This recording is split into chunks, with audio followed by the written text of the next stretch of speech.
My daughter's father showed up after 14 years wanting to reconnect, then revealed he only came back because he needs a kidney donor. So I did this when he asked to move in. He came begging throwaway account. BC, my brother uses Reddit, and I don't want him finding this. I'm sorry this is going to be so long, but I seriously need advice from people who aren't emotionally involved. I, female, 35, have been raising my daughter Natalie, female, 14, completely on my own since she was born. Like, literally on my own. Her father, Raymond, male, 36, and I were together for about 2 years when I got pregnant. And when I was 7 months along, he just left. Told me he wasn't ready for responsibility and literally disappeared. Blocked my number, moved to another state, the whole thing. I haven't heard a single word from him in almost 15 years. Not one birthday card, no child support, nothing. I work as a registered nurse at a community hospital, and I pick up extra shifts whenever I can to make sure Natalie has everything she needs. The first few years were really hard. I lived with my parents for like 3 years while I finished my nursing degree. My brother Jason has been amazing too. He's basically been the main male figure in Natalie's life. He takes her fishing sometimes and came to all her school events when she was younger. I eventually saved enough for a small 2-bedroom house in a decent school district. Nothing fancy, but the schools are good, and that was my priority. I've dated a few times over the years, but nothing serious ever happened. I mean, it's hard to date when you're a single mom working crazy hospital shifts, and honestly, I've always put Natalie's stability first. She's an awesome kid, really bright and kind of quiet/introverted. She's really into violin. She's actually really good, and gets straight tried, as without me having to nag her about homework. So about 6 weeks ago, and this is where things get complicated, I got a Facebook message from Raymond. After 15 years of nothing, the message said he had matured and wanted to reconnect with his daughter. I literally stared at my phone for like 20 minutes in shock. I was shaking. I was so angry but also confused and suspicious, like what the frick? Why now? I called my brother immediately and he was like, tell that piece of shit to go to hell. But then I talked to my friend Judy, who said maybe Natalie deserves a chance to know her father, regardless of how I feel about him. I mean, I get that, but also where has he been her entire life? I was really torn about what to do, so I actually made an appointment with Natalie's school counselor to get some professional advice. She suggested that if I did allow contact, it should be completely supervised and on my terms. After thinking about it for like a week, I decided to let them meet, but only with me present. The hardest part was telling Natalie. I tried to be neutral, even though inside I was screaming. I told her that her biological father had contacted me and wanted to meet her, and that it was completely her choice. She was quiet for a long time and then asked to see his picture. I only have a few old ones, but I showed her.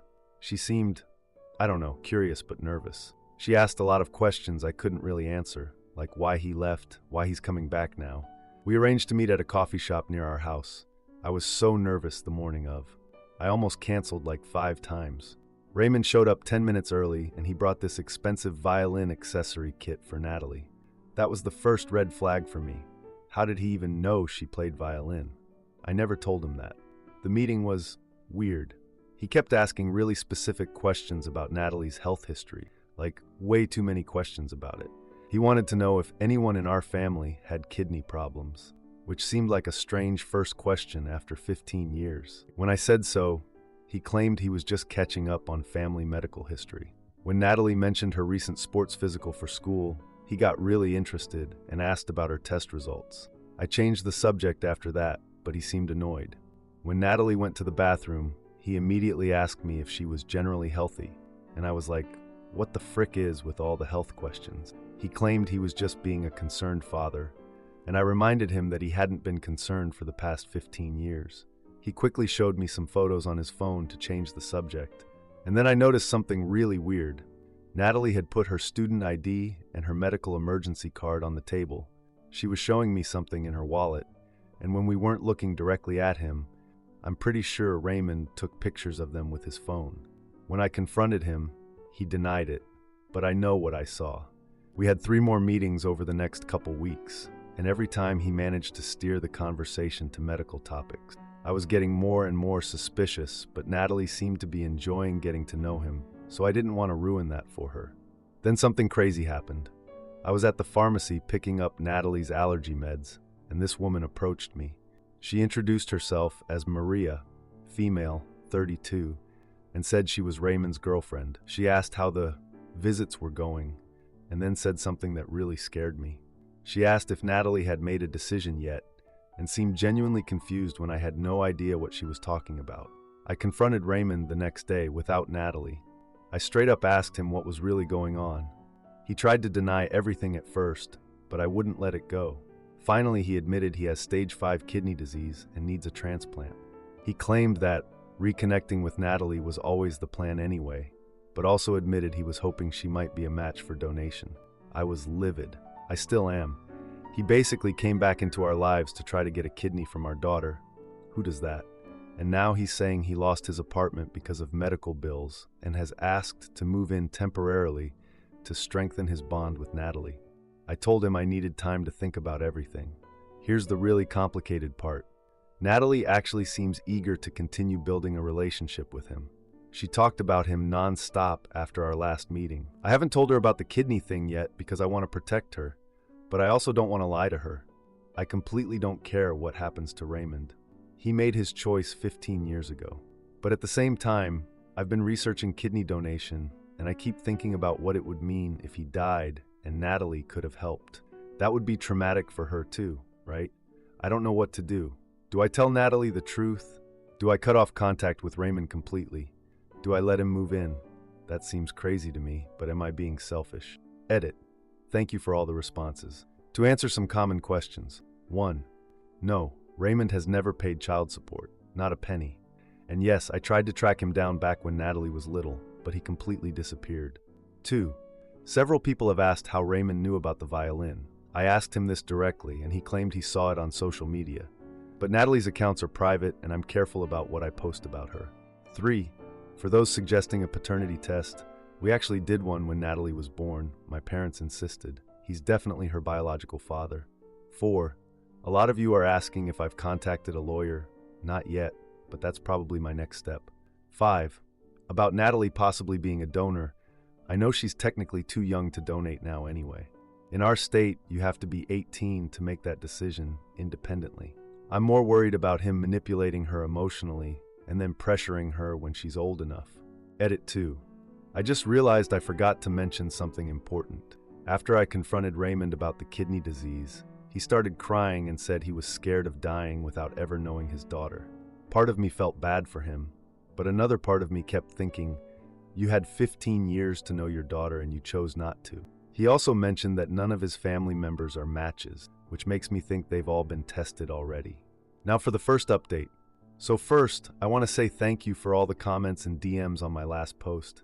I was honestly not expecting so many responses, and I was kind of overwhelmed trying to read them all. A lot of you guys asked for an update, and well, things have gotten a lot worse since I posted. Like, so much worse, I don't even know where to start. For those who suggested I get a lawyer involved, I did. One of the nurses I work with recommended her cousin, who specializes in family law, and I met with her last week. She ran some calculations and said Raymond owes approximately $162,000 in back child support. $162,000.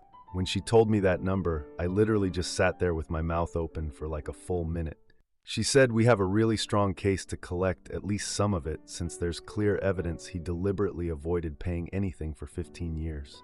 Anyway, after my last post, I obviously told Raymond there was absolutely no way in hell he was moving in with us. Like, is he actually insane? I told him we could continue the supervised visits with Natalie, which looking back was probably too generous, but that was it.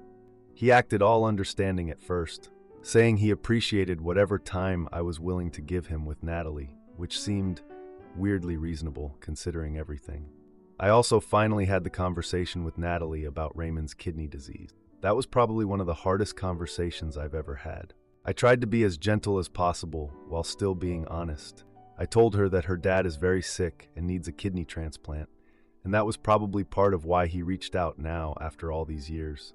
She sat there quietly for a long time and then asked if he only came back because he wants her kidney. My heart just broke. I tried to explain that it might be more complicated than that maybe facing a serious illness made him think about reconnecting with her, but also that yes, he probably was hoping she might be a match. She cried. A lot. I held her while she processed it.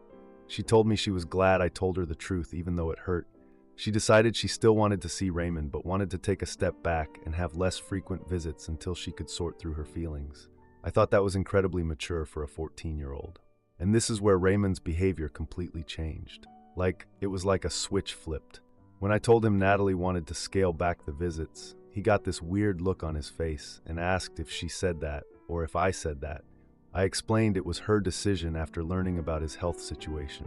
He got all defensive, saying I poisoned her against him and presented the information in a biased way.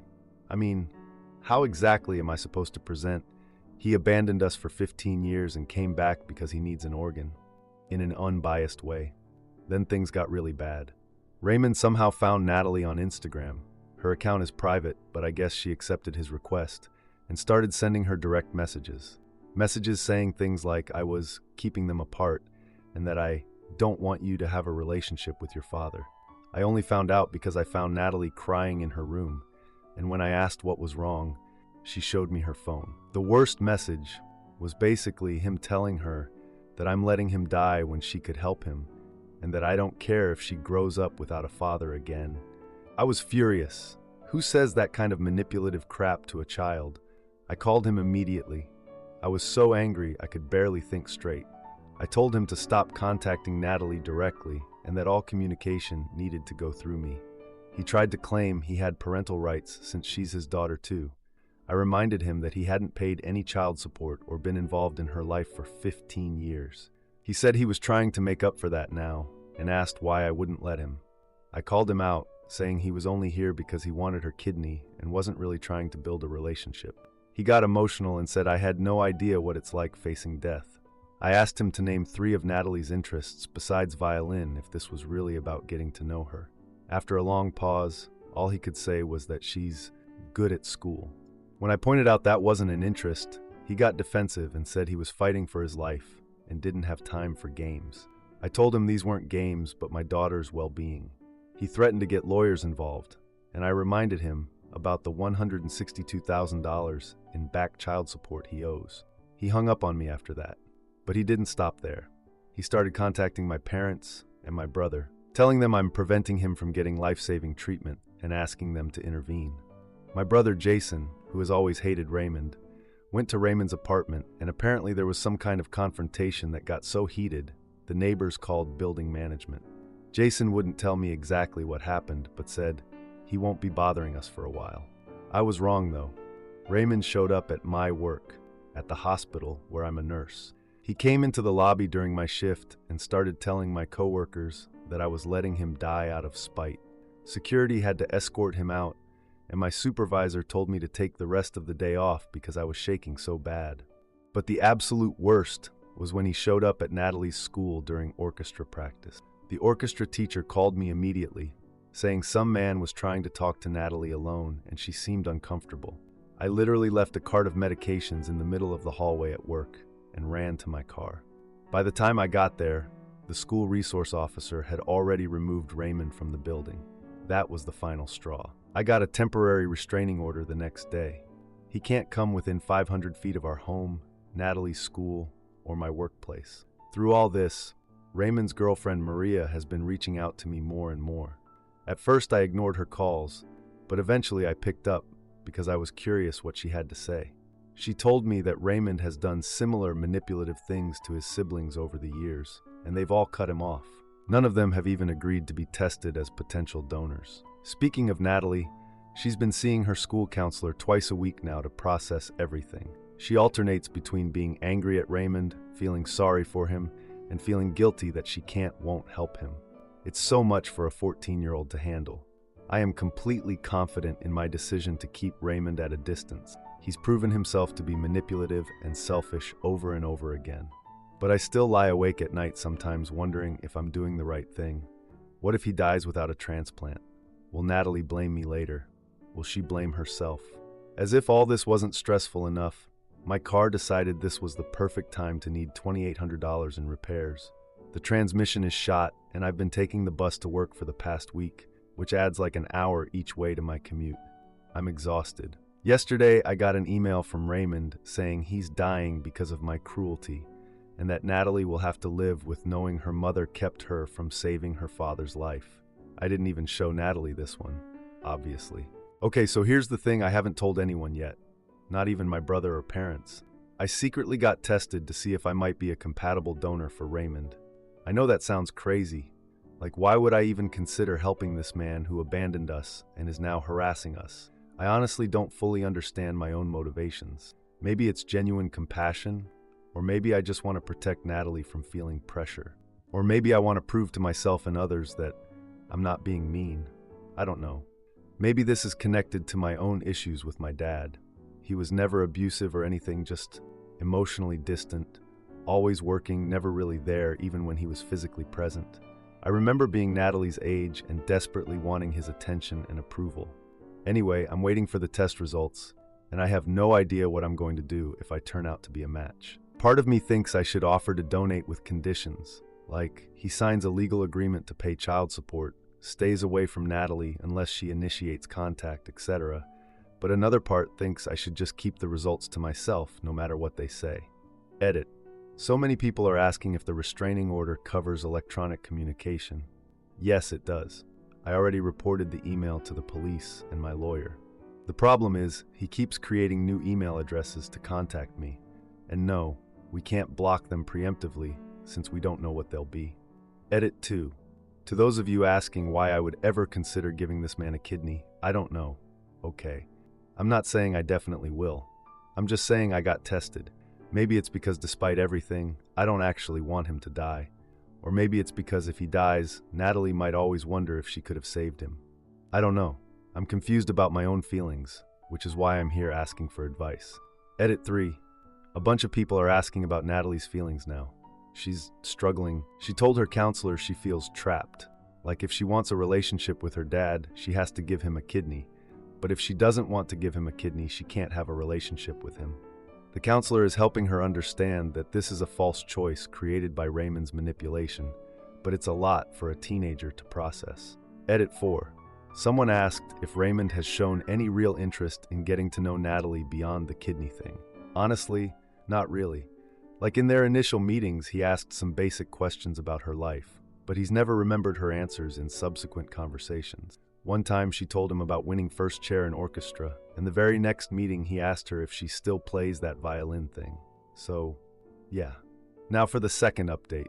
So, a lot has happened since my last post. Like, I don't even know where to start.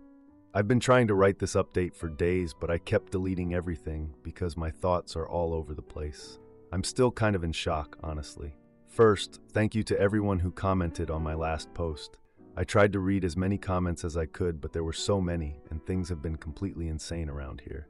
Sorry if I didn't respond to your specific advice. So, I got the test results back. The ones I mentioned at the end of my last post where I secretly got tested to see if I might be a match for Raymond. And well, I'm a potential match. Like, the preliminary tests show I'm compatible enough to move forward with more detailed testing. When the doctor called with the results, I literally just sat on my kitchen floor staring at the wall for like an hour afterwards. I mean, what are the odds, right? Actually, pretty good, I guess, since we were together for 2 years, but still. I had no idea what to do with this information. Part of me felt this weird sense of relief. Like, maybe this means Natalie doesn't have to feel guilty or pressured anymore. But another part of me was like, why the hell should I give this man anything, let alone a freaking organ? He abandoned us. For 15 years, and suddenly I'm supposed to undergo major surgery to save him. I kept going back and forth between these two extremes. I didn't tell anyone about the results at first. I just needed time to process everything. I mean, kidney donation is major surgery with actual risks. I looked it up obsessively. And the recovery time is like 4 to 6 weeks, which means I'd have to take time off work, which means less money coming in right when Natalie needs new clothes for school. And the car just cost $2,800 to fix, and everything is just a lot. I finally told my brother Jason about the test results after like 3 days of internally freaking out. He thought I was completely insane for even considering it. He was like, "Are you kidding me? After everything that asshole has put you through." And I get it. I really do. But it's more complicated than that. It's not just about Raymond. It's about Natalie and what happens if he dies and she has to live with that knowledge forever. Oh, by the way, Remember how I said in my last post that my brother went to Raymond's place and something happened? I finally got Jason to tell me what went down. Apparently, he threatened to rearrange Raymond's face if he ever contacted Natalie directly again. My brother has always been protective, but geez. I also talked to my friend Judy from work. She's known me since nursing school, and she had a completely different take. She thought that maybe helping Raymond could bring me some kind of closure. I don't know, that didn't really resonate with me, but it was another perspective to consider. My parents were surprisingly neutral about the whole thing. They said they'd support whatever decision I made and offered to help with Natalie during my recovery if I decided to go through with it. My mom even offered to take unpaid leave from her job to stay with us. After talking to everyone and thinking about it for days, I decided to offer conditional help to Raymond. I would consider donating, but only if he agreed to certain terms. So I arranged a meeting at my brother's house. The meeting was intense. I arrived first with this whole written list of conditions. Jason was pacing around looking like he wanted to punch something. When Raymond showed up, he looked way worse than before. He was using a cane. Part of me felt bad for him, but another part was like, is he playing this up for sympathy? I told him right away that I might be able to help him with his kidney situation. He immediately assumed I meant Natalie would donate. I clarified very quickly that I was a potential match according to preliminary tests. He looked completely shocked, like that possibility had never even occurred to him, which made me wonder if he ever saw me as a real person with feelings or just as an obstacle between him and Natalie. I went through my conditions very calmly and clearly. 1, he would need to start paying the back child support, like actually follow through with a payment plan we'd work out with lawyers. 2, he would respect the restraining order and not contact Natalie directly. All communication would go through me. 3, he would attend therapy, both individual and eventually family therapy, if Natalie was interested. 4, he would sign legal documents agreeing to all of this. As I went through the list, I could see him getting more and more agitated. When I finished, he called me vindictive and said I was holding his life hostage. That made me so angry, like I'm offering to give you my kidney and you're calling me vindictive. I started gathering my things to leave because honestly, what was even the point of talking to him? That's when he panicked. He started asking about the conditions again, so I repeated them slowly. He said the child support amount was impossible for him to pay. I suggested a reasonable payment plan that would work with his situation. He finally said he would consider the terms. I told him he had 48 hours to decide, and then nothing. 3 days passed, and I didn't hear anything from him. I was actually kind of relieved, like maybe the decision was being made for me. Then I found out from Maria, his girlfriend, that he'd been hospitalized for complications related to his kidney disease. During this time, I was trying to maintain some normalcy for Natalie. She would occasionally ask about Raymond, but seemed mostly focused on her music, which was probably a healthy distraction. Maria called me from the hospital. She was crying.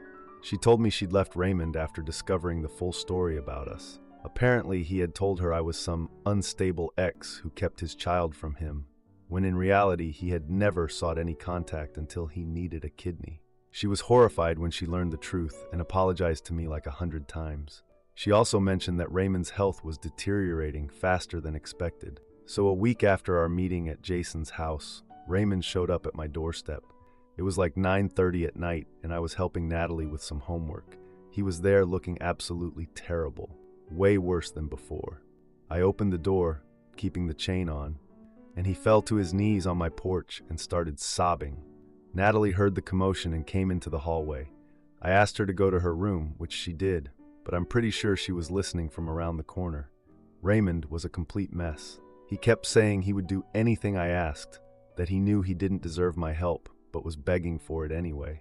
I felt bad for him, even though part of me was still suspicious about whether this was all for show.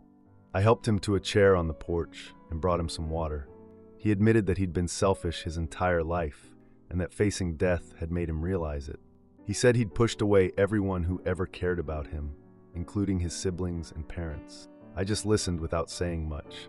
Then he pulled out a folder with signed papers agreeing to everything, including the child support arrangement. I asked why I should trust him now when he's broken every promise he's ever made to me. That's when he showed me a business card from a therapist and said he'd already started sessions. He even said I could call the therapist to verify. I told him I needed time to think about everything.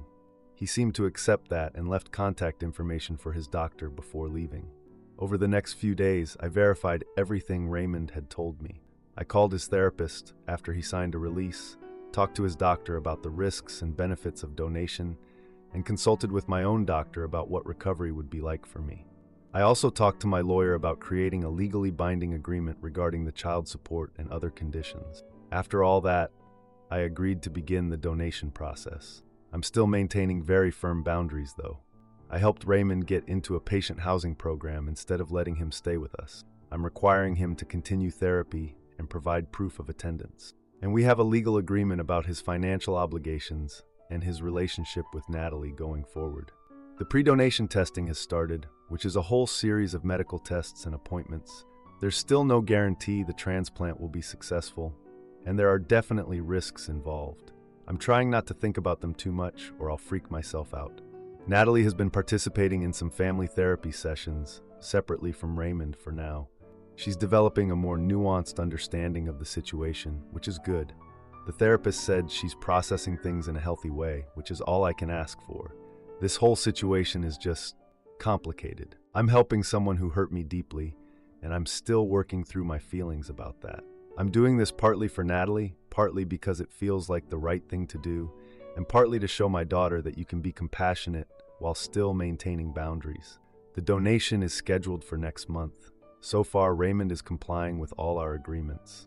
I don't think we'll ever have a close relationship. Too much has happened, but I do feel at peace with my decision.